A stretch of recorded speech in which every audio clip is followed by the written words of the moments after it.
Ndugu waandishi wa habari, tumewaita hapa leo ili kuwajulisha kuhusu uchaguzi mdogo wa wabunge wa Bunge la Afrika Mashariki unaotarajiwa kufanyika tarehe 4 Mei 2026. Wabunge hawa wanatarajiwa kuwakilisha Tanzania katika bunge letu la Afrika Mashariki. Hivyo tunaomba mfikishe taifa hili muhimu kwa wananchi ili wafahamu kinachoendelea. Uchaguzi huu ni kujaza nafasi zilizoachwa wazi katika bunge la Afrika Mashariki baada ya Mheshimiwa James Kinyasi Miria, Mheshimiwa Dr. Ngwaru Jumene Magembe na Mheshimiwa Angela Kiziga kuchaguliwa kuwa wabunge katika bunge la Jamhuri ya Muungano wa Tanzania. Ndugu waandishi wa habari, uchaguzi huu mdogo unafanyika kwa mujibu wa kanuni ya 20 ya kanuni za kudumu za bunge za mwaka 2025. Kanuni hiyo inaeleza kwamba uchaguzi mdogo unapaswa kufanyika ili kujaza nafasi iliyo wazi. Mheshimiwa James Kinyasi Miria na Mheshimiwa Dr. Ngwaru Jumene Magembe waligombea na kushinda uchaguzi wa tarehe 29 Oktoba 2025. Na Mheshimiwa Angela Charles Kiziga aliteuliwa na Rais wa Jamhuri ya Muungano wa Tanzania tarehe 2 Aprili 2026 kuwa mbunge wa Bunge la Jamhuri ya Muungano wa Tanzania. Wabunge wote watatu waliapishwa ambapo sasa ni wabunge wa Bunge la Jamhuri ya Muungano wa Tanzania. Kwa mantiki hiyo, wabunge hao wamekoma kuwa wajumbe wa Bunge la Afrika Mashariki kwa mujibu wa ibara ya 51 ibara ndogo ya 3 ya mkataba wa kuanzisha Jumuiya ya Afrika Mashariki wa mwaka 1999, ikisoma pamoja na kifungu cha 7 kifungu kidogo cha 3 cha sheria ya uchaguzi ya Bunge la Afrika Mashariki namba 4 ya mwaka 2011. Hivyo hawawezi kuendelea kutumikia katika bunge hilo la Afrika Mashariki.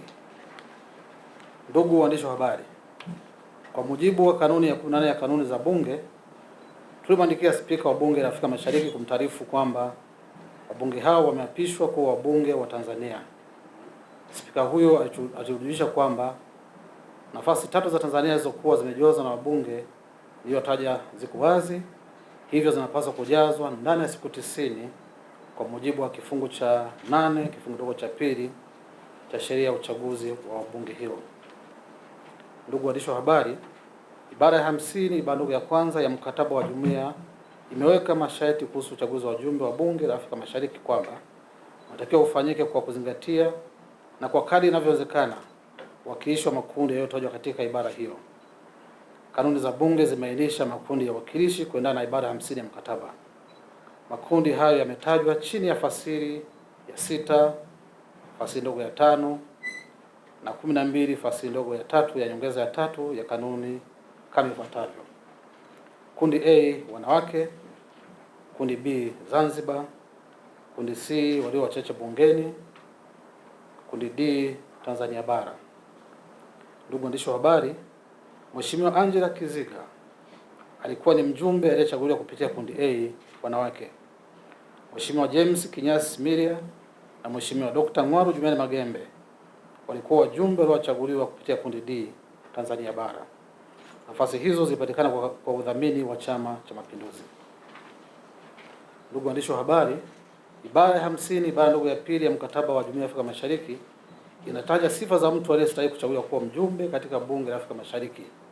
Sifa hizo ni zifuatazo: A, awe raia wa nchi husika; B, awe na sifa za kuchaguliwa kuwa mbunge katika nchi husika; C, asiwe waziri katika nchi husika; D, asiwe mtumishi wa Jumuiya ya Afrika Mashariki; na E, awe ni mtu aliyedhihirisha uzoefu wake au kuhusika katika kusimamia na kuendeleza madhumuni na malengo ya Jumuiya ya Afrika Mashariki. Ndugu waandishi wa habari, ibara ya 50 ibara ndogo ya 2 B inaelekeza mgombea kuwa na sifa zilizowekwa chini ya ibara 67 ibara ndogo ya kwanza ya Katiba ya Jamhuri ya Muungano wa Tanzania ya mwaka 1977. Ibara hiyo inaeleza ifuatavyo: bila kuathiri masharti yaliyomo katika ibara hii, mtu yeyote atakuwa na sifa za kustahili kuchaguliwa au kuteuliwa kwa mbunge endapo A, ni raia wa Jamhuri ya Muungano wa Tanzania aliyetimiza umri wa miaka 21 na ambaye anajua kusoma na kuandika katika Kiswahili au Kiingereza; B, ni mwanachama nani mgombea alipendekezwa na chama cha siasa. C. Katika kipindi cha miaka mitano kabla ya tarehe ya uchaguzi hakuwahi kutiwa hatiani katika mahakama yoyote kwa kosa lolote la kukwepa kulipa kodi yoyote ya serikali. Ndugu waandishi wa habari, tarehe 14 Aprili 2026 nilitoa tangazo katika gazeti la serikali na katika vyombo vya habari. Lengo la tangazo hilo lilikuwa kutaarifu umma kuhusu kufanyika uchaguzi mdogo wa wajumbe watatu ili kujaza nafasi katika bunge la Afrika Mashariki. Aidha, nilitangaza tarehe uteuzi wa wagombea na siku ya uchaguzi ni tarehe 4 mwezi Mei 2026.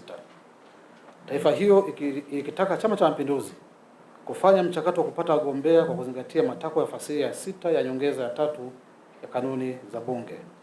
Matakwa hayo pamoja na kujaza fomu ya uteuzi wa wagombea iliyowekwa kwa mujibu wa kanuni za bunge. Ndugu waandishi wa habari, tarehe 30 Aprili 2026 ilipangwa kuwa siku ya uteuzi wa wagombea. Hadi saa 10 jioni ofisi yangu ilipokea fomu na stakabadhi za malipo ya ada ya wagombea kutoka kwa wagombea wafuatao: A. Ndugu Fatuma Abdalla Kange, B. Ndugu Kosato David Chumi, na C. Ndugu Kambarage Masato Wasira. Baada ya uchambuzi wa sifa na vigezo vinavyotakiwa kwa mujibu wa sheria zinazosimamia uchaguzi huu, nimejiridhisha kwamba watajwa wanakidhi vigezo vya kugombea nafasi ya ujumbe katika bunge la Afrika Mashariki. Hivyo, katika uchaguzi huu, A. Ndugu Fatuma Abdalla Kange anagombea kujaza nafasi moja iliyo wazi katika kundi A wanawake, na B. Ndugu Kosato David Chumi na ndugu Kambarage Masato Wasira wanagombea kujaza nafasi mbili zilizo wazi katika kundi D Tanzania Bara.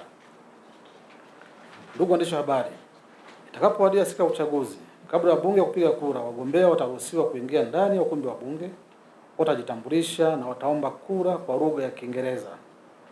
Baada ya hatua hiyo, wabunge watapewa fursa ya kuuliza maswali ya papo kwa papo kwa idadi itakayoamuliwa na spika. Kisha zoezi la kupiga kura litaanza. Kura zitahesabiwa na washindi watatangazwa.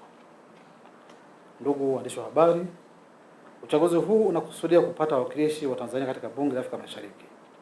Wananchi wana haki ya kupata taarifa kuhusu namna wawakilishi wao wanavyopatikana. Hivyo ni vyema mfikishe maelezo kuhusu uchaguzi huu kwa wananchi ili waweze kushirikiana na wajumbe watakaochaguliwa katika kutekeleza majukumu yao ya uwakilishi. Asanteni sana.